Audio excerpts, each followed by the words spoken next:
नमस्ते दोस्तों, मैं हूँ आपकी होस्ट डॉक्टर समीरा हुसैनी और स्वागत है आपका हेल्थ कम्यून पॉडकास्ट हिंदी में।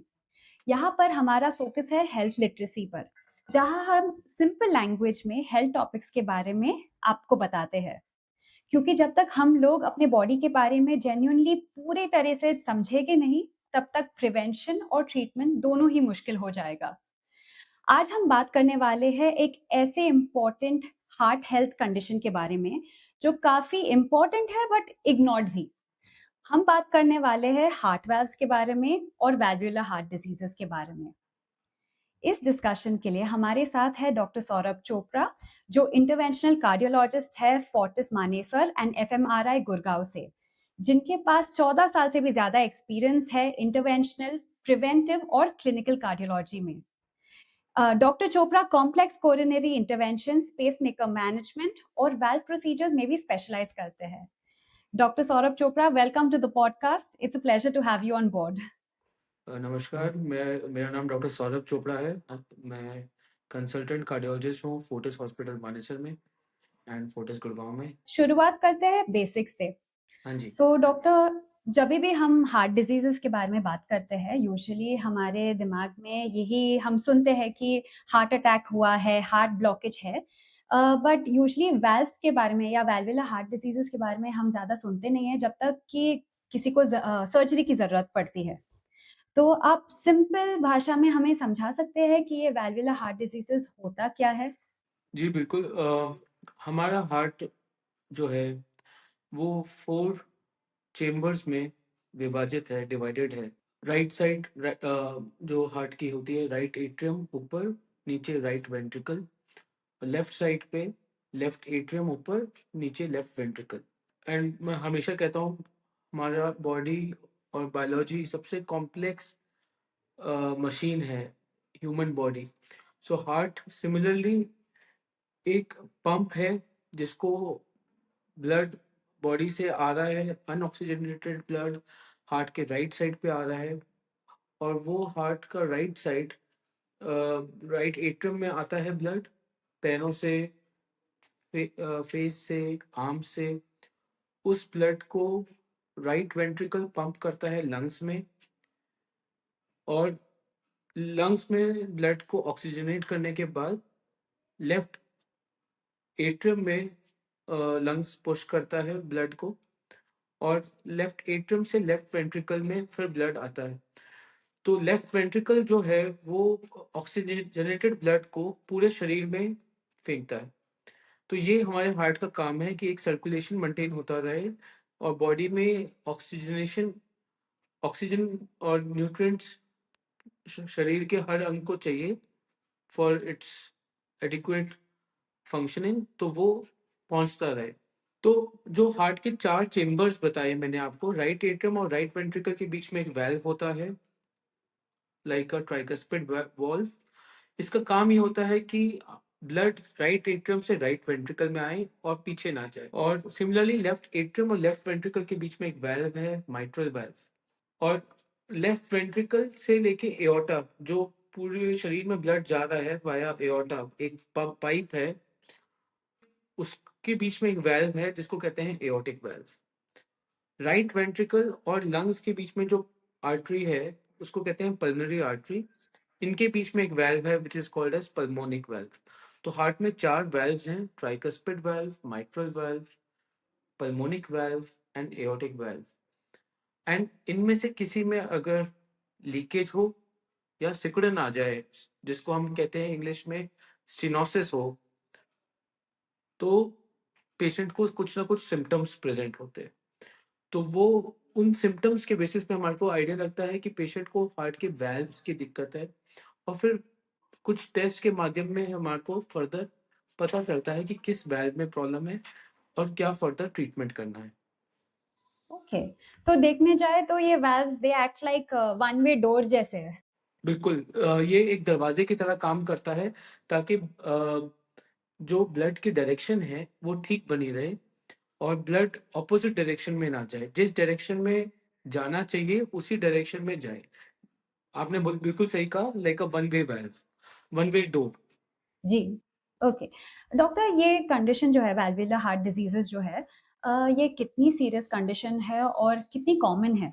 देखिए सीरियस तो डिपेंड करता है पेशेंट का वाल्व कौन सा अफेक्टेड है, तो और कितनी सिवियरिटी पे है। किसी को ओके। अगर माइल्ड मॉडरेट सिवियर हम ग्रेड करते हैं for each of the 4 valves. Her valve को में अगर किसी भी वाल्व में तकलीफ है तो माइल्ड से शुरुआत होते हुए सिवियर तक हो सकता है। जिसको वाल्व में माइल्ड प्रॉब्लम है तो वो ऑब्वियसली, जैसे ये टर्म सजेस्ट करता है, ज्यादा सिम्टम्स नहीं होंगे और ज्यादा बस हम फिर ऑब्जर्व करते हैं कि आगे जाके ये प्रॉब्लम कहीं बढ़ तो नहीं रही। और सिम्टम्स तभी आते हैं जनरली जब प्रॉब्लम मॉडरेट टू सिवियर या सिवियर से ज्यादा हो। ओके। और कॉमन डिपेंड करता है, अगेन हमारे को डिवाइड करना होता है एज ग्रुप के तौर पे। तो जनरली बचपन में कुछ कुछ बच्चों को वाल्व में प्रॉब्लम एज ग्रुप को डिपेंडिंग रहता है। राइट। तो हर एज ग्रुप में जैसे 20s टू 40s में जनरली पेशेंट्स के पास जब हमारे पास आते हैं, कईयों को माइट्रल वाल्व प्रॉब्लम्स ज्यादा होती हैं क्योंकि बचपन में रूमेटिक हार्ट डिजीजेस करके इन्फेक्शन से सफर करते हैं और फिर 20s 30s में आके वो प्रेजेंट करते हैं। और ओके। देन एक सेकेंड पीक इसका आता है 60s के बाद।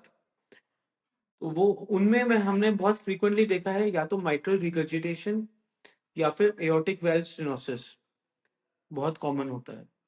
तो एज ग्रुप काफी वेरी होता है। एज ग्रुप भी बहुत वेरी होता है और हर वेल्व के लिए स्पेसिफिक कंडीशंस हैं और हर कंडीशन को प्रेजेंटिंग एज अलग अलग है। जी तो बिल्कुल। कुछ कुछ कॉमन डिसऑर्डर्स हैं जिसमें मैं आपको एक बार बताना चाहूंगा। जैसे मोर देन 60 में हम लोग सोचते हैं डिजेनरेटिव वेल्व प्रॉब्लम की, age related wear and tear जो हो रहा है बॉडी में उससे रिलेटेड हर वेल्व में प्रॉब्लम आ सकती है। Like aortic okay. Valve narrow हो सकता है जिसको कहते हैं degenerative calcific aortic stenosis. So doctor that's what I wanted to ask you. आपने अभी मुझे 3 टर्म मैंने सुना, लाइक यू मेंशन स्टेनोसिस आपने बताया, आपने रिगर्जिटेशन बताया, and I think even there is a prolapse, right? There is a prolapse, yes. Right. तो ये तीनों में क्या फर्क है basically, like what is the difference? Stenosis मतलब वेल्व का सिकुड़न हो जाना, वेल्व नैरो हो जाना। वेल्व का काम है टू एक वन वे डोर के एक तरफे दरवाजे की तरह काम करने का। तो उसका दरवाजे का ओपनिंग कम हो गया, एक तरीके से दरवाजा खुल नहीं रहा है, तो ब्लड एक विभाग से दूसरे विभाग में जा नहीं रहा है। और फिर अगर एक विभाग से दूसरे विभाग में नहीं जाएगा तो वो पीछे के दरवाजे में वापस चला जाएगा। राइट। और पीछे कहीं जो शरीर में खून है वो हर वक्त सर्कुलेट करते रहना चाहिए। सपोज अगर लेफ्ट एट्रियम से लेफ्ट वेंट्रिकल में नहीं जाएगा तो वो वापस कहीं तो जाएगा ना, तो वो लंग्स में राइट। वापस पोषण हो जाएगा। और फिर मरीज को तो ये इसको माइट्रल स्टेनोसिस हुआ तो मरीज को सांस फूलने लगेगा क्योंकि लंग्स में पानी भरने लगेगा, ओके। फ्लडिंग होने लगेगी। तो इसीलिए अगर रिगर्जिटेशन है तो मतलब जिस फॉरवर्ड डायरेक्शन में अगर फ्लो होना चाहिए, आगे की तरफ फ्लो फ्लो होना चाहिए, उसकी जगह रिवर्स। तो लेफ्ट एट्रियम से लेफ्ट वेंट्रिकल की जगह ब्लड लीक कर रहा है लेफ्ट एट्रियम में वापस हर साइकिल के साथ। और प्रोलैप्स में ये होता है कि जो दो अ, हर वाल्व में लीफलेट्स हैं। जैसे माइट्रल वाल्व में जनरली 2 लीफलेट होते हैं, पर्दे की तरह होते हैं, वो आगे की तरफ ऐसे खुलता है। तो जी। एक पर्दा थोड़ा सा नीचे की तरफ ढलक जाता है ओके। और उसको कहते हैं प्रोलैप्स। उसकी वजह से जनरली लीकेज प्रेजेंट होता है कि ब्लड आगे हर साइकिल के साथ जा रहा है लेकिन उतना ही ब्लड पीछे आ रहा है। तो फिर से लेफ्ट एट्रियम अपनी कैपेसिटी तक टॉलरेट करेगा, बाकी ब्लड वापस लंग्स में भेज देगा। जी। डॉक्टर, ऑफ कोर्स अभी ये जो वाल्व है ये पहले ऐसा नहीं है कि हेल्दी वाल्व बाद में खराब हो जाता है, ऐसा कुछ नहीं है। तो कुछ तो कॉज रहेगा जिसके वजह से ये वाल्वुलर हार्ट डिजीज होते हैं। तो इसके कॉमन कॉजेस क्या होते हैं? जी, again age group specific causes रहते हैं। जैसे हमारे पास पेशेंट आता है, पेशेंट का हम एज ग्रुप देख के कि ये अगर सपोज मिडिल एज में कोई अगर आता है तो हम जी। कुछ कॉजेज को ज़्यादा प्रोमिनेंटली हमारे हम्म। दिमाग में आते हैं। अबव 60s में दूसरे कॉजेज दिमाग में आते हैं। बट मैं जनरल कॉजेज आपको एक बार गिनाऊंगा।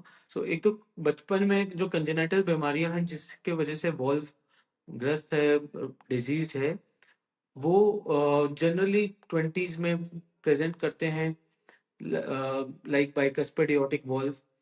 और उसकी वजह से अगर रिगर्जिटेशन हो रहा है तो 20s में प्रेजेंट करेंगे, और अगर स्टेनोसिस हो रहा है तो 40s to 50s में प्रेजेंट करेंगे। कुछ और कॉजेज हैं लाइक रूमेटिक हार्ट डिजीज। बहुत बार बचपन में कुछ इन्फेक्शंस लाइक जिसको स्ट्रेप्टोकोकल इन्फेक्शंस जो थ्रोट को और स्किन को अफेक्ट करते हैं, वो हार्ट के वेल्व्स को भी अफेक्ट कर सकते हैं, और हार्ट के वेल्व में आगे जाके ये सिनोसिस या रिगर्जिटेशन करा सकते हैं। इनको कहते हैं रूमेटिक हार्ट डिजीजेस। ये डेवलपिंग कंट्रीज में लाइक इंडिया में बहुत कॉमन है, और डेवलप्ड कंट्रीज में लाइक यूएस एंड यूरोप इनमें कम है इंसिडेंस। तो ये इन्फेक्शन से रिलेटेड होते हैं जो प्रॉपरली बचपन में ट्रीट नहीं किए गए, उसके कारण ये रूमेटिक हार्ट डिजीजेस होते हैं। देन कॉमनली होता है degenerative conditions like age related wear and tear के कारण कैल्सिफाइड एओर्टिक स्टेनोसिस और डीजनरेटिव माइट्रल रिगर्जिटेशन कि valve age related wear tear के कारण वाल्व का पर्दा ढलकने लग जाता है, तो माइट्रल रिगर्जिटेशन हो सकता है, या उसी तरह एओर्टिक रिगर्जिटेशन हो सकता है, या ट्राइकस्पिड रिगर्जिटेशन हो सकता है। और एज रिलेटेड वाल्व में कैल्शियम डिपोजिशन अगर हो रही है तो एओर्टिक वॉल्व स्टेनोसिस या फिर माइट्रल वाल्व कैल्सिफिकेशन हो सकता है। तो हर कंडीशन के अलग अलग depending upon the valve symptoms आएंगे, और मरीज को अलग अलग तरीके से ये तंग करेगा। Okay, so doctor I have this very important question जो मुझे पूछना था। बिकॉज पोस्ट कोविड मैंने बहुत सुना है किसी की फैमिली में, दोस्तों में कि post COVID valvular heart diseases ज्यादा बढ़ गए हैं। Is that true?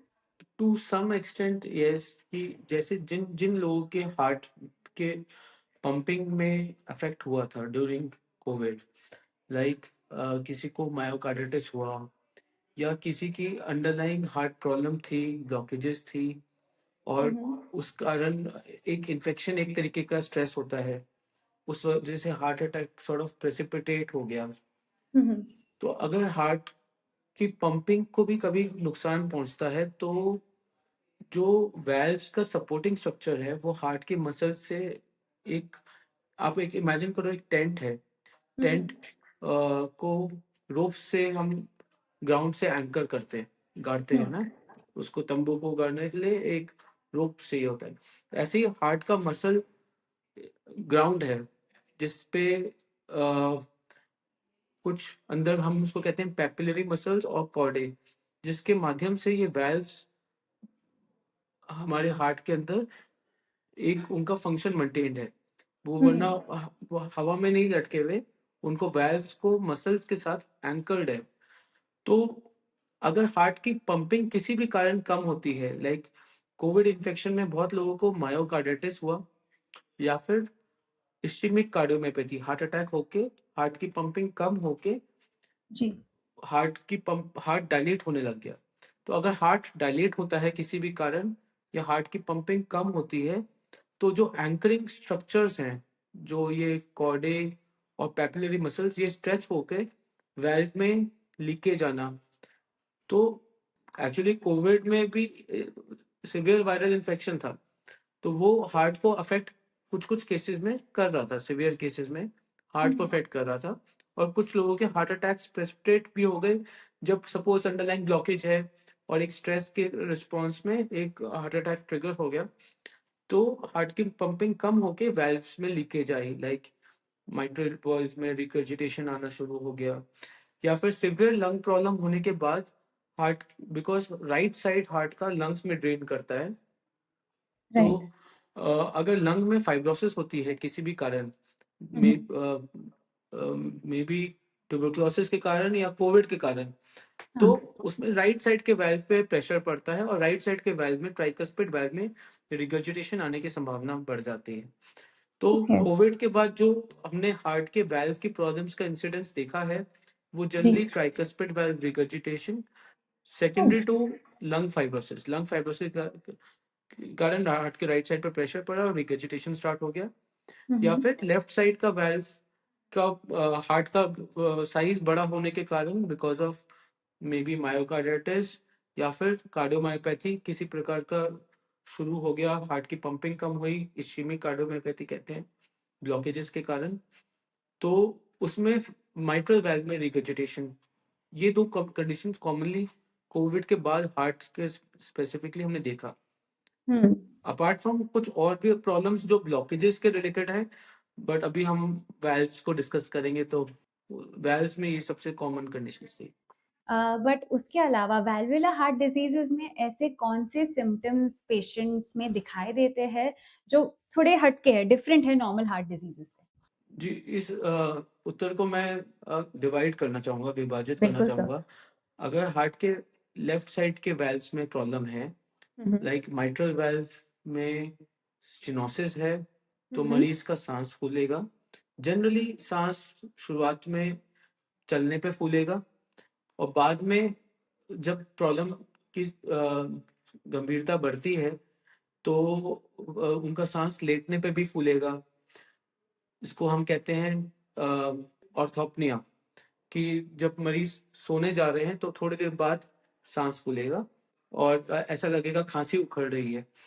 तो लेफ्ट साइड के वाल्व में सिकुड़न आने से, माइट्रल स्टेनोसिस आने से, ये प्रॉब्लम सबसे कॉमन प्रॉब्लम होती है, सांस फूलना। अगर ओके। हार्ट का वाल्व में प्रॉब्लम है तो कॉमनली हार्ट का साइज बड़ा हो जाता है, उसकी वजह से एरिथमियाज लाइक एट्रियल फिब्रिलेशन, जिसकी वजह से मरीज को धड़कन तेज होना या धड़कन अपनी महसूस होने लग जाती है। तो वो भी एक माइट्रल स्टेनोसिस के साथ कॉमनली एसोसिएटेड कंडीशन है, पैल्पिटेशंस होना, बिल्कुल। और अगर माइट्रल वाल्व रिगर्जिटेशन है तब भी जनरली सिमिलर सिम्टम्स होते हैं। एक कॉमन चीज है, उसमें मरीज को थकान बहुत ज्यादा होती है। मरीज को लगता है कि हमारी बाकी सारी रिपोर्ट्स ओके आती हैं, हेमोग्लोबिन ओके है, सारी रिपोर्ट्स ओके हैं, किडनी लिवर, बट मरीज को थकान होती है, फटीग, क्योंकि ब्लड आगे ना जाके पीछे की तरफ जा रहा है, तो हार्ट हाँ का हाँ। एक तरीके से आउटपुट कम हो जाता है। और ये थकान नॉर्मल एक्टिविटी में भी है डॉक्टर?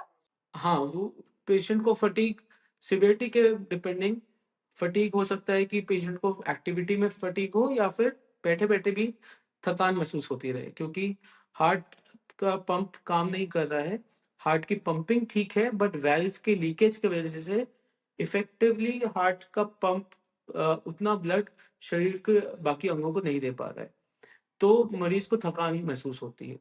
ये नॉर्मली हार्ट फेलियर में जो हम सुनते हैं, similar symptoms mitral valve regurgitation में आते हैं, बिकॉज वाल्व लीक कर रहा है और हार्ट के पंप में ब्लड नहीं जा रहा। तो पंप अगर फेल हो तो भी वही सिम्टम आएंगे, जी। पंप में ब्लड नहीं जा रहा बिकॉज माइट्रल रिगर्जिटेशन है, तब भी वही सिम्टम्स आते हैं। एओर्टिक वॉल्व स्टेनोसिस होता है तो जनरली मरीज को चलने पे तकलीफ होती है, चलने पे छाती में दर्द होना, हाँ हाँ। चलने में सांस फूलना, या चलते चलते चक्कर आ जाना। उसको या। इंग्लिश में मेडिकल टर्म्स में हम कहते हैं exertional chest pain, exertional dyspnea, exertional syncope. ये ओके। एओर्टिक वाल्व स्टेनोसिस के सिम्टम्स हैं।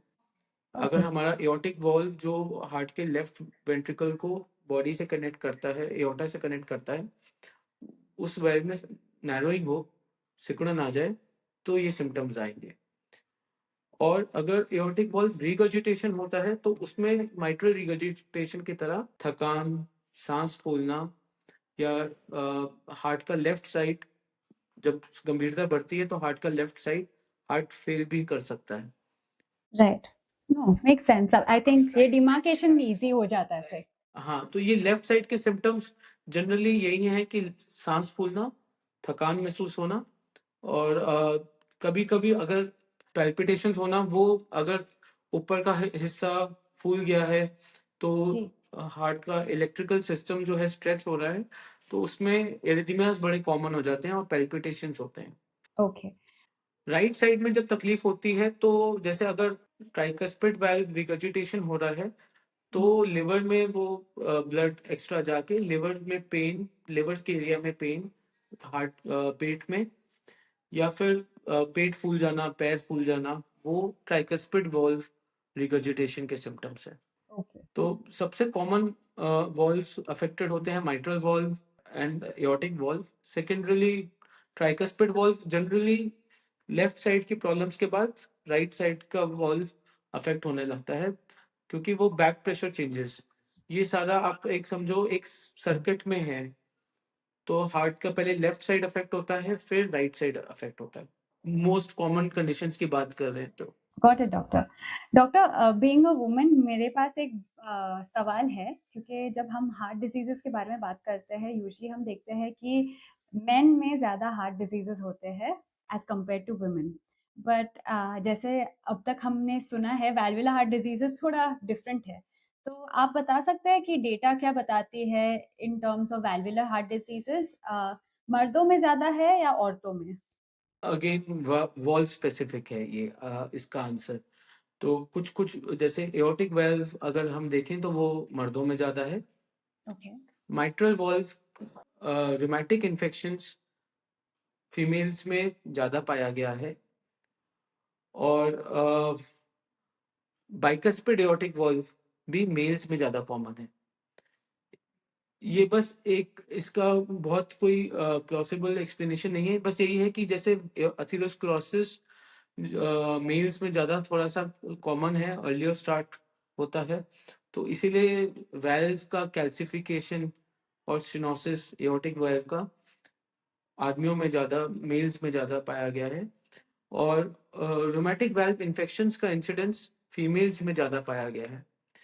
ओके। कुछ कुछ कंजेनिटल कंडीशंस फीमेल्स के स्पेसिफिक होती हैं जो हार्ट के वेल्व्स को अफेक्ट कर सकती हैं। वो मैं इस क्वेश्चन के उत्तर में बताना चाहूंगा, like Turner syndrome, chromosomal abnormality होती है जिसके साथ एओर्टिक वॉल्व स्टेनोसिस इस कंडीशन में काफी कॉमनली अफेक्टेड है। But most rheumatic heart infections females में ज्यादा कॉमन, और कैल्सिफाइड एओर्टिक वाल्व मेल्स में ज्यादा कॉमनली पाया गया है। Right doctor. डॉक्टर, नाउ हमारे इंडियन सिनारियो में जो है यूजुअली जो लेडीज रहते हैं वो डॉक्टर के पास इतने जल्दी नहीं जाते, वर्क स्ट्रेस रहता है, घर का स्ट्रेस रहता है। तो इनमें आप ऐसे लेट डायग्नोसिस होता है या कैसे आप आइडेंटिफाई करते हैं कि उन्हें वैल्वुलर हार्ट डिजीज है? हाँ बिल्कुल, फीमेल्स में मैंने ये देखा है कि काफी डॉक्टर के पास जाने में कतराते हैं, शर्माते हैं, जी। और लेट पहुंचते हैं। तो मैं सबको यही सजेस्ट करना चाहूंगा कि अगर हार्ट के लिए 4 कार्डिनल सिम्टम्स हैं: सांस फूलना, छाती में दर्द होना, धड़कन तेज महसूस होना, या चक्कर आना, ये सबसे और एक पांचवा जो मैंने अभी आपको इंसिडेंट्स में मेंशन किया कि थकान महसूस होना, राइट, आपने जरूरत से ज्यादा बताया। थकान महसूस होना।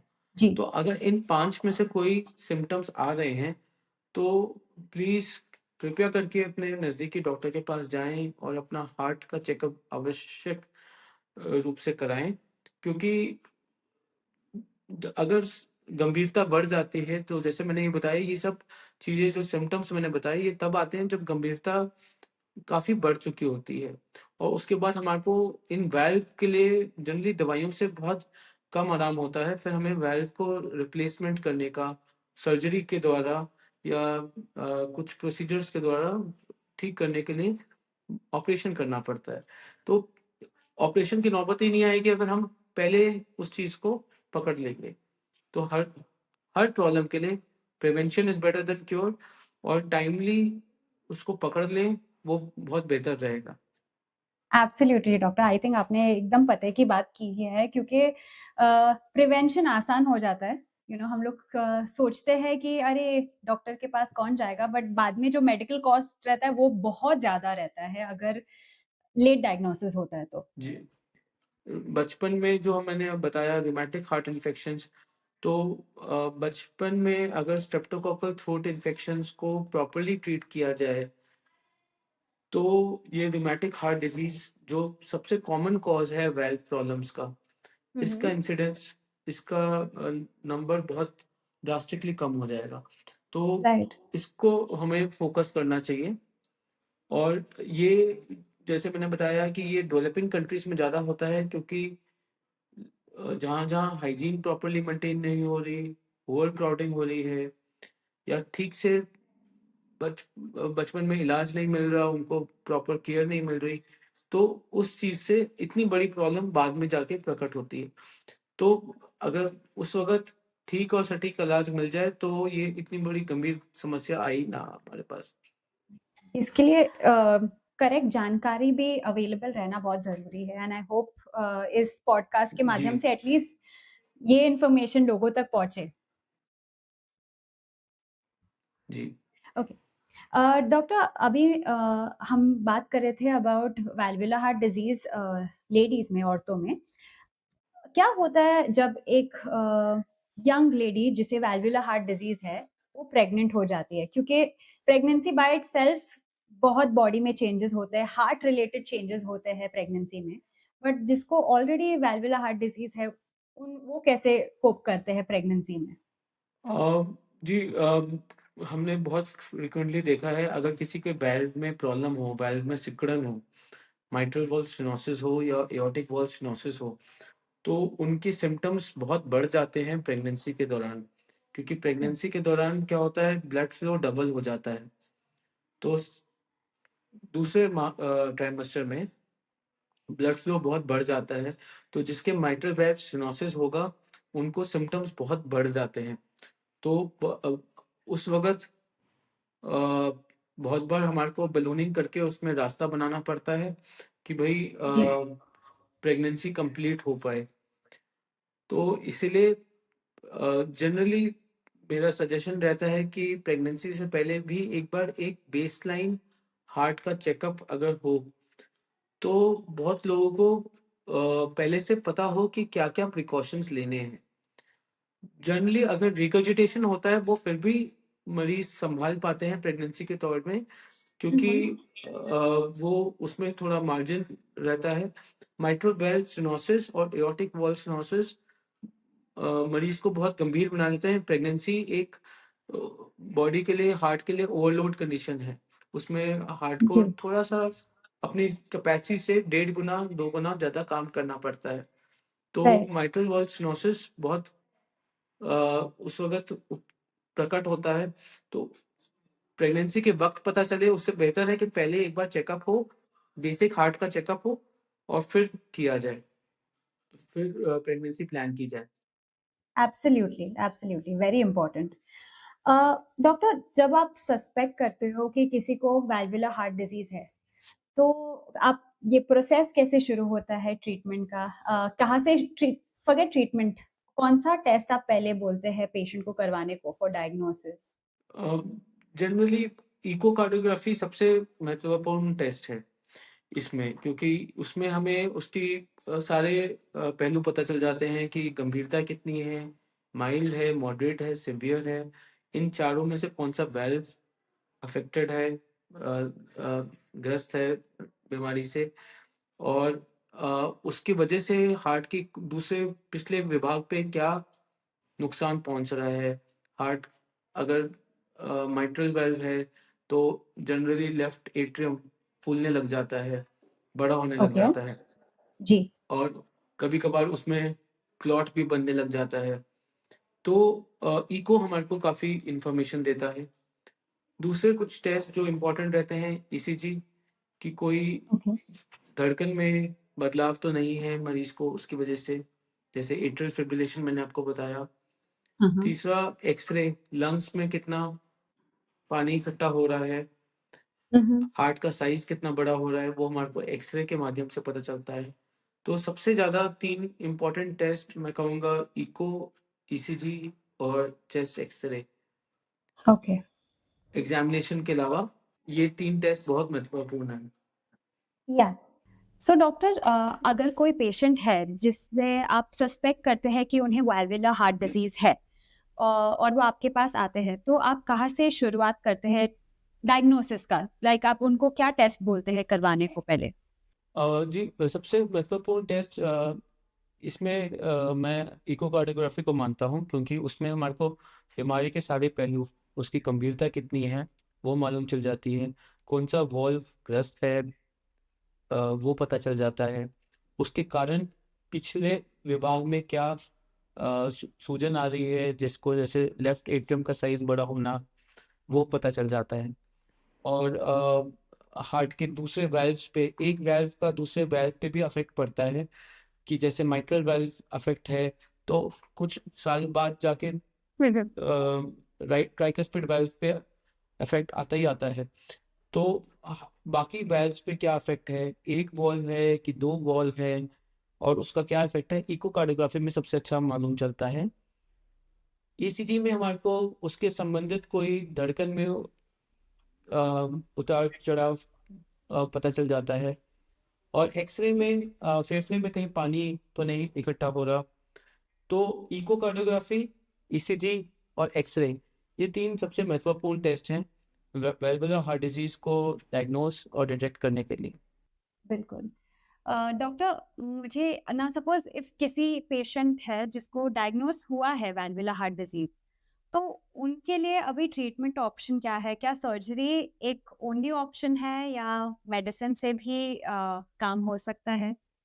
वेलबुलर हार्ट डिजीज अगर माइल्ड टू मॉडरेट है तो जनरली हम दवाइयों से ही मैनेज करते हैं, क्योंकि हर बीमारी के लिए हम मानते हैं कि जो वेल्व भगवान ने हमारे को बना के दिया है वो सबसे बेस्ट है, और जब तक सर्जरी अवॉइड हो सके वो हमेशा बेस्ट रहता है। वेल्व रिप्लेसमेंट कुछ कुछ, लेकिन जब गंभीरता बढ़ जाती है, सिवियर माइट्रल वॉल्व प्रॉब्लम्स हैं या सिवियर एओर्टिक स्टेनोसिस हैं, तो सर्जरी एकमात्र ऑप्शन बचता है कुछ गंभीर पेशेंट्स में। तो उसमें आप कुछ नई आधुनिक टेक्निक्स आई हैं जिससे हम सर्जरी अवॉइड कर पाते हैं। जैसे बहुत एक पुरानी टेक्निक है बैलूनिंग, कि माइट्रल ओके। वेल्व स्टेनोसिस में बैलूनिंग करके थोड़ा रास्ता बना दिया जाए ताकि ब्लड आगे की तरफ जाने लगे। तो वो छोटा प्रोसीजर है, सुई पैर में एक सुई के माध्यम से किया जा सकता है, या फिर एओर्टिक वाल्व में बैलूनिंग करके एक वाल्व डाल दिया जाए एओर्टिक वाल्व स्टेनोसिस केसेस में। ओके, बट सर्जिकल वो नहीं है बलूनिंग? वो बैलूनिंग सर्जिकल नहीं है, वो इसको हम परक्यूटेनियस इंटरवेंशंस कहते हैं, कि जैसे ओके। एंजियोप्लास्टी की जाती है उसी हाँ जी। तरीके से एक छोटी सी सुई जांग में या पैर में लगा के वहां से हम एक हार्ट के वाल्व के नजदीक जाके वॉल्स में रास्ता बना देते हैं। और उसी का एक अडेप्टेशन अब एडवांस आया है एओर्टिक वाल्व स्टेनोसिस के लिए, जो अब बहुत प्रचलित हो रहा है, जिसको कहते हैं transcatheter aortic valve implantation, TAVI. Aortic valve narrow हो गया है, एओर्टिक वॉल्व स्टेनोसिस हो गया है। तो पहले एक मात्र ट्रीटमेंट होता था कि जब ज़्यादा सीवियर हो जाए तो वॉल्व को ओपन हार्ट सर्जरी करके वाल्व को बदलना पड़ता था। बट ये कॉमनली बड़े लोगों की बीमारी ज़्यादातर 60s के ऊपर में होती है। दूसरे मरीजों को दूसरी बीमारियां होती हैं, जैसे लंग्स प्रॉब्लम्स, सीओपीडी, फ्रेल होते हैं, तो वो सर्जरी टॉलरेट नहीं कर पाते। तो ऐसे केसेस में हम एक transcatheter aortic valve implantation एक आधुनिक नई टेक्निक है, जो हम पैर से एंजियोप्लास्टी की तरह जाके उस वेल्व को बदल के एक नया वेल्व, जिसको एक जी। स्टेंटेड वॉल्व कहते हैं, वहां पे हम्म। डाल देते हैं। और वो 10 से 15 साल मरीज के अच्छे निकाल देता है। तो आप समझिए, अगर 70 साल के कोई वाह। बुजुर्ग आए जिनको एओर्टिक वाल्व स्टेनोसिस है, उनको 15 साल मिल गए जब इस वाल्व के माध्यम से, तो वो बहुत राइट। बड़ी और अच्छी बात है।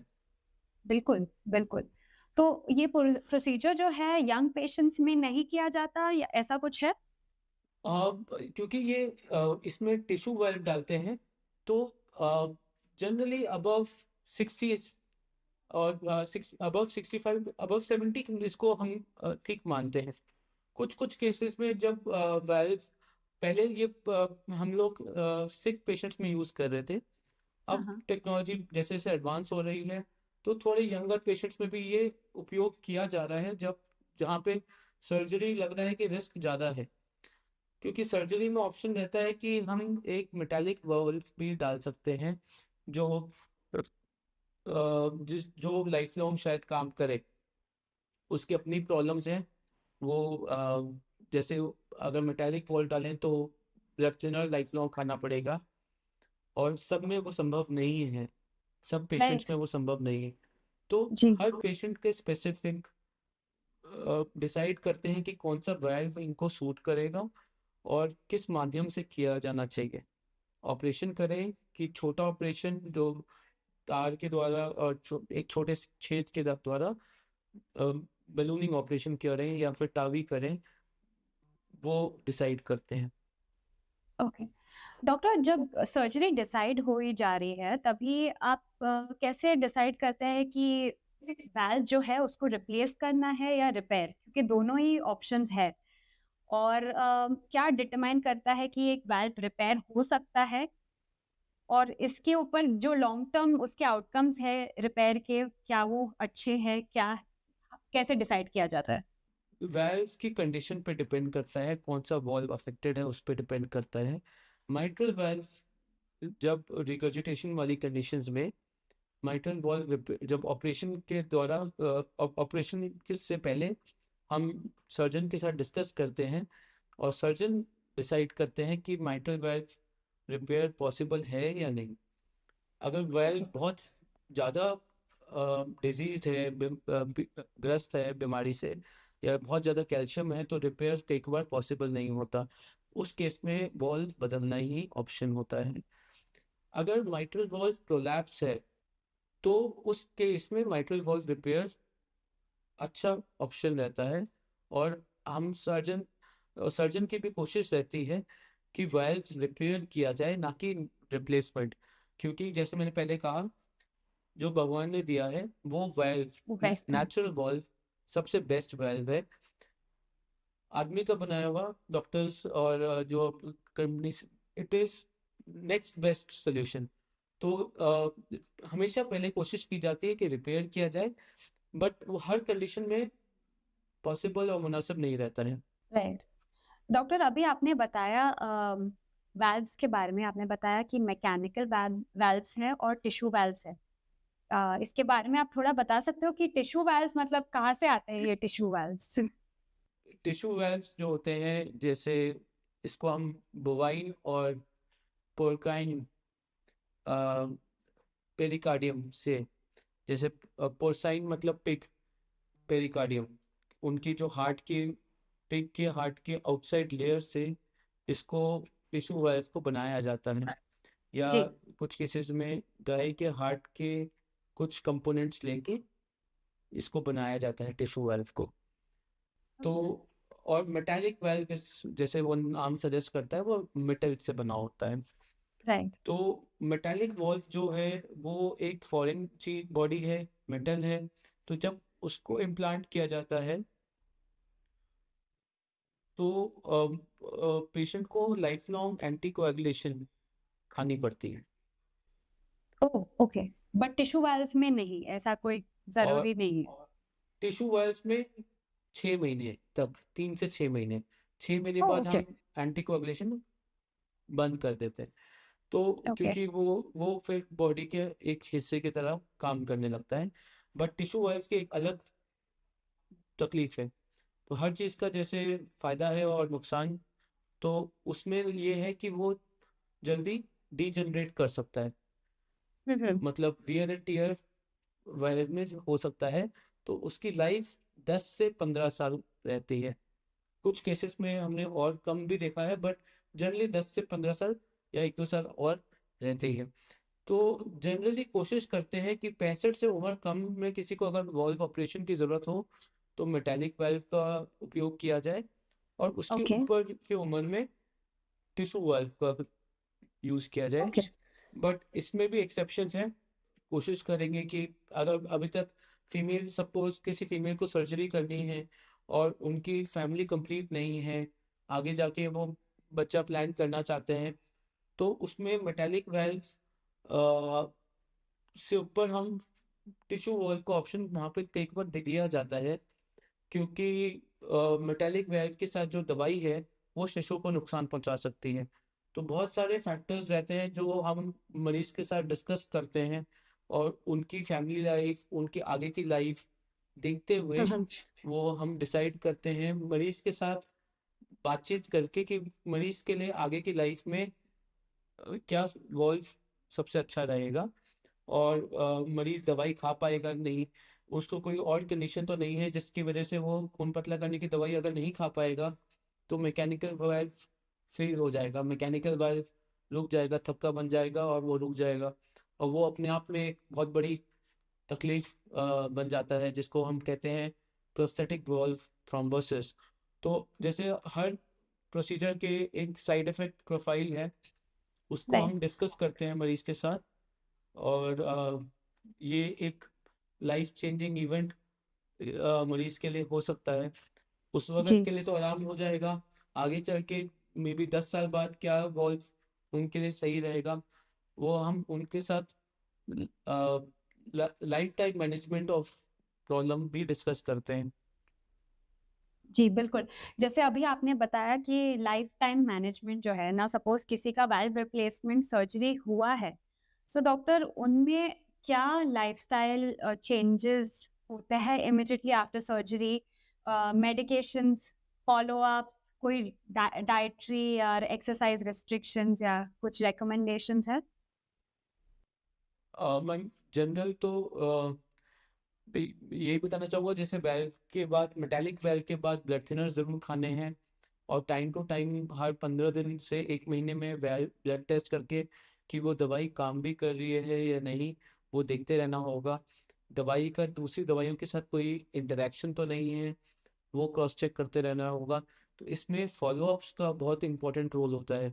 जैसे अभी मैं आपको एक तरीके से, हमारी डिस्कशन चल रही है, वार्तालाप चल रहा है, बट मरीज के साथ हर चीज़ समझाना, जनरली हमने देखा है एक बार में मरीज को अपने कंडीशन समझ नहीं आता है, तो फॉलोअप में आपकी दूसरी उस वक्त कोई कंडीशन तो नहीं आ गई, कोई और दवाइयाँ तो नहीं खाने की ज़रूरत पड़ रही, तो राइट। दवाइयों का आपस में इंटरेक्शन तो नहीं हो रहा, तो उसमें फॉलोअप का बहुत इंपॉर्टेंट रोल है।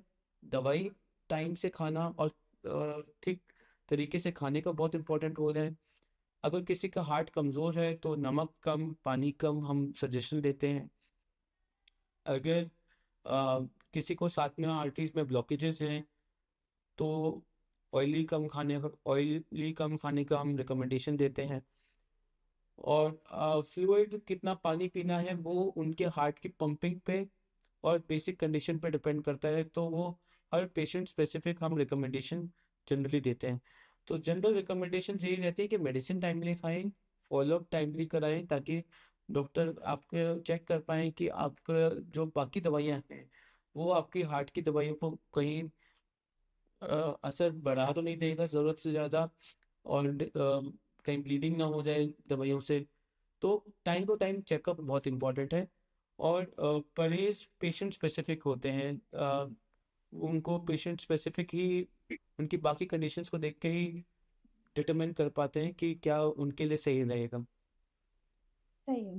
राइट। और यूजुअली जो रिकवरी है सर्जरी के बाद, वो कितने दिनों में या महीनों में होती है? तो जैसे वाल्व सर्जरी, जैसे कोई भी ओपन हार्ट सर्जरी करनी पड़ती है तो उसमें रिकवरी में जनरली हमने देखा है 4 वीक्स टू 6 वीक्स लगते हैं। ओके। मरीज को बिल्कुल कंप्लीटली नॉर्मल लाइफ आने में 6 वीक्स टू 2 मंथ्स, 1.5 से लगता है। 2 महीना लग सकता है। जी। अगर जैसे अगर एओर्टिक वेल्व स्टेनोसिस के लिए टारवी किया जाए तो उसमें थोड़ा सा रिकवरी डेफिनेटली तेज हो जाती है, क्योंकि उसमें चेस्ट वॉल को ओपन नहीं करना पड़ा, तो उसमें जल्दी 1-2 हफ्ते में मरीज अपनी नॉर्मल जिंदगी के में आ पाते हैं। डॉक्टर, अभी मुझे ये पूछना था कि वैल्वुलर हार्ट डिसीज जो है, क्या ये प्रिवेंट कर सकते हैं? क्योंकि most some of the heart diseases you can definitely prevent, या नहीं तो this also depend on genetics, genetic factors पे भी डिपेंड होता है, या प्रिवेंट किया जा सकता है? जी, अगर कंजेनाइटल है तो जनरली नहीं, बट जो हमारे हाथ में है वो है इन्फेक्शंस। तो अगर स्ट्रेप्टोकोकल थ्रोट इन्फेक्शंस को प्रॉपरली ट्रीट किया जाए तो rheumatic infections of the heart, rheumatic heart diseases नहीं होंगे। तो एक ओके। वो चीज़ है जो हम प्रिवेंट कर सकते हैं बेटर आउटरीच प्रोग्राम्स के माध्यम से, कि बचपन में अगर थ्रोट इन्फेक्शन या स्किन इन्फेक्शंस को ठीक से चेक किया जाए, ठीक टाइम पे एंटीबायोटिक्स और ट्रीटमेंट मिले, तो वो हार्ट को अफेक्ट नहीं करेगा। तो वहाँ पे प्रिवेंशन का एक इम्पॉर्टेंट रोल है। कुछ कुछ कंडीशंस मेंशन करना चाहूँगा, जब कंजेनिटल जो कंडीशंस होती हैं, जैसे मैटरनल रूबेला हो गया, वो जी। वायरल प्रॉब्लम्स के साथ कॉमनली अफेक्टेड देखा गया है। तो मैटरनल इन्फेक्शन, जब प्रेगनेंसी के दौरान कोई इन्फेक्शन, कुछ कुछ इन्फेक्शन जो वॉल्व को अफेक्ट करते हैं, तो प्रेगनेंसी के वक्त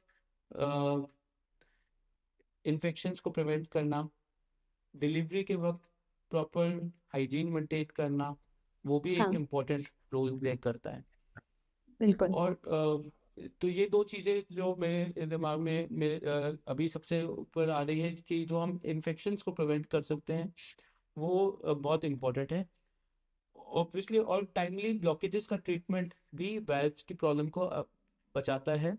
अगर ब्लॉकेजेस टाइम पे ट्रीट ना हो और हार्ट की पंपिंग कम हो जाए, तो हार्ट का सपोर्टिंग स्ट्रक्चर वाल्व्स के लिए मतलब नहीं रहेगा। तो माइट्रल वाल्व रिगर्जिटेशन बहुत कॉमनली ऐसे कंडीशंस में पाया जाता है, जिसको कहते हैं इश्केमिक कार्डियोमायोपैथी, जिसकी वजह से माइट्रल रिगर्जिटेशन हो रहा है। तो टाइमली ट्रीटमेंट ऑफ ब्लॉकेजेस भी इम्पोर्टेंट है। तो इसीलिए जो इम्यूनो कॉम्प्रोमाइज इंडिविजुअल्स में वैक्सीनेशन का एक इम्पोर्टेंट रोल है, ताकि उनको इतने सिवियर इन्फेक्शंस ना हो जो हार्ट को भी ग्रस्त कर दे। इसलिए मेडिसिन में हर चीज़ काफ़ी हद तक लिंक्ड है, हर चीज़ हाँ, की एक इम्पोर्टेंस है, जिसको हमारे बिल्कुल। को ध्यान देना पड़ेगा। और हर मरीज को एक स्पेसिफिक इंस्ट्रक्शंस उनकी एज के हिसाब से, उनकी अफेक्टेड कंडीशंस के हिसाब से देनी रहती हैं। अब आते हैं डॉक्टर ट्रीटमेंट के बारे में, ट्रीटमेंट पर आते हैं। इंडिया में जो कॉस्ट है सर्जरी का वो बहुत ही ज़्यादा इम्पोर्टेंट है, क्योंकि बहुत सारे लोग अफोर्ड नहीं कर पाते। तो ऑन एन एवरेज जो है, भले ओपन हार्ट सर्जरी हो या वाल्व रिप्लेसमेंट सर्जरी हो या टीएवीआर हो, उसका अप्रोक्सीमेट कॉस्ट क्या होता है इंडियन पॉपुलेशन के लिए, और क्या ये अफोर्डेबल है इंडियन पॉपुलेशन के लिए? जनरली जो वाल्व सर्जरीज हैं उनका कॉस्ट मैं एक लमसम कॉस्ट एक्सप्लेन करूँगा। लाइक एओर्टिक वॉल्व और माइट्रल वाल्व सर्जरी का कॉस्ट 2 से 4 लाख तक रहता है प्राइवेट हॉस्पिटल्स में। गवर्नमेंट हॉस्पिटल्स में जहाँ पे गवर्नमेंट फंडेड हॉस्पिटल्स हैं, डेफिनेटली थोड़ा कम रहता है। तो बहुत चीज़ें डिपेंड करती हैं कौन सा वॉल्व डाला जा रहा है, और उसकी स्टडीज़ में उसकी क्या लाइफ है, तो वो सर्जन डिस्कस करते हैं मरीज के साथ। हर वाल्व के ट्रीटमेंट का कॉस्ट डिपेंड करेगा कि क्या ट्रीटमेंट ऑप्शन दिया जा रहा है। ऑलराइट। और यूजुअली ये हेल्थ इंश्योरेंसेस या गवर्नमेंट स्कीम्स जैसे कि आयुष्मान भारत जो है, क्या ये वैल्वुलर हार्ट डिजीजेस के सर्जरी को ये सपोर्ट करता मैं है ये? मेंशन करना चाहूँगा, अभी तक टावी का कॉस्ट हमारे जो वाल्व्स हैं ये हाँ, बाहर हाँ। बनाए जा रहे हैं। कुछ ओके। कंपनीज ने इंडिया में बनाना शुरू किया है, जैसे माइबाइल का, मेरिल का माइबाइल। तो वो टावी का वॉल्व बनाते हैं। तो बट फिर भी प्रोसीजर कॉस्ट अभी कम से कम 12 से 15 लाख या इवन 25 लाख तक जाता है। तो वॉल्व टावी में कॉस्ट एक लिमिटिंग फैक्टर पाया गया है। बिल्कुल। जी। तो ये बात मेंशन करना चाहेंगे। अगर ये वाल्व का कॉस्ट आगे चल के कम हो जाता है, तो वो मरीजों को बहुत हेल्प करेगा डेफिनेटली, क्योंकि डेफिनेटली जी। वाल्व बाहर से आ रहा है, वाल्व कॉस्टली है, तो इसलिए ट्रीटमेंट कॉस्ट भी डेफिनेटली बढ़ जाता है। और इंश्योरेंस कंपनीज कवर करती हैं most of the problems, but हमारे पास एक कोई सोशल इंश्योरेंस स्ट्रक्चर नहीं है। सबसे बड़ी प्रॉब्लम तो हमारे पास ये होती है कि बहुत सारे लोगों के पास इंश्योरेंस होता ही नहीं है, और फिर उसका इम्पोर्टेंट बात ये भी है कि कवर कितना है, और उसमें कोई पहले से प्री कंडीशन तो नहीं है। जो जहाँ पे भी public health structure, social insurance schemes हैं जिन जिन कंट्रीज में, उनमें तो डेफिनेटली ट्रीटमेंट थोड़ा सा आसान हो जाता है डॉक्टर के लिए हमेशा, क्योंकि अगर मरीज कॉस्ट के लिए बियर ही नहीं कर पाएगा और कोई इंश्योरेंस ही नहीं है तो ट्रीटमेंट हो ही नहीं पाएगा। तो इसीलिए ये आपके माध्यम से मैं ये बस आवाज़ उठाना चाहूँ, अपने आप को हमेशा कवर्ड रखना चाहिए, इंश्योरेंस कवर होना Absolutely. चाहिए, या कुछ हमारे तो अपने हेल्थ के तरफ भी ध्यान रखना चाहिए, सेविंग्स को कुछ हेल्थ के लिए रखना चाहिए। एकदम सही कहा आपने डॉक्टर। और इसी के साथ हमारा podcast almost towards the end है, और जाने से पहले अगर आप हमें बता सके कि प्रोएक्टिवली किसी को भी अगर हार्ट चेकअप करना हो टू डायग्नोज वैल्वुलर हार्ट डिसीज, तो कौन सी उम्र में प्रिवेंशन के लिए या डायग्नोसिस के लिए कौन सी उम्र में हार्ट चेकअप, जो बेसलाइन कार्डियक चेकअप है, वो करना चाहिए, और कौन से ऐसे टेस्ट है जो उन्हें करना चाहिए? मैं कहूँगा कि अराउंड जब हम 30s में एंटर करें तो एक बार बेसलाइन चेकअप करा लेना चाहिए। लेकिन अगर किसी को ये 4 सिम्टम्स, छाती में दर्द होना, सांस फूलना, धड़कन तेज होना या चक्कर आना, ये सिम्टम्स हैं, तो एक बार बेसलाइन हार्ट फंक्शन में भी उससे पहले भी अर्ली 20s में भी किसी को है, या बचपन में भी अगर लगता है कि बच्चे को बहुत खांसी आ रही है, सांस फूल रहा है, चेहरा नीला पड़ जा रहा है, और बच्चे का वजन नहीं बढ़ रहा है, तो हम इवन बच्चों में भी इको करते हैं। तो अगर ये सिम्टम्स हैं तो पहले, बट बड़े लोगों में, एडल्ट्स में, एक बार वंस हम 30s में एंटर करें तो एक बार बेसलाइन चेकअप कराने में कोई नुकसान नहीं है। हमारे पास एक बेसलाइन हार्ट की रिपोर्ट आ जाती है कि सब ठीक है। आगे चल के जब तकलीफ आएगी तो हमारे पास एक बेसलाइन वाला कि जब हमारे सब ठीक था उसकी रिपोर्ट रहती है। तो पहले हम 40s कहते थे, अब कहते हैं कि थोड़ा सा पहले ही चेकअप बेटर है।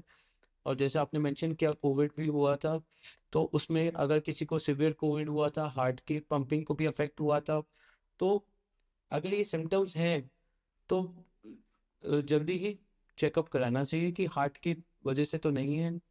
डॉक्टर, जाने से पहले एक कोई टेक अवे मैसेज जो आप हमारे दर्शकों को बताना चाहते हैं, जो वो इस कॉन्वर्सेशन से ले सकते हैं? जी बिल्कुल, डॉक्टर से शर्माई नहीं, डॉक्टर के पास जाके अपनी तकलीफ को ज़रूर बताएं। अगर आपको छाती में दर्द है, सांस फूल रहा है, चक्कर आ रहा है या धड़कन तेज है, तो अपना बेसलाइन हार्ट का टेस्ट ज़रूर कराएं। कोई सीवियर इन्फेक्शन होता है या निमोनिया होता है तो भी हार्ट का चेकअप इम्पोर्टेंट है कि हार्ट को तो उसने अफेक्ट नहीं किया, क्योंकि शरीर के सारे ऑर्गन्स कनेक्टेड हैं।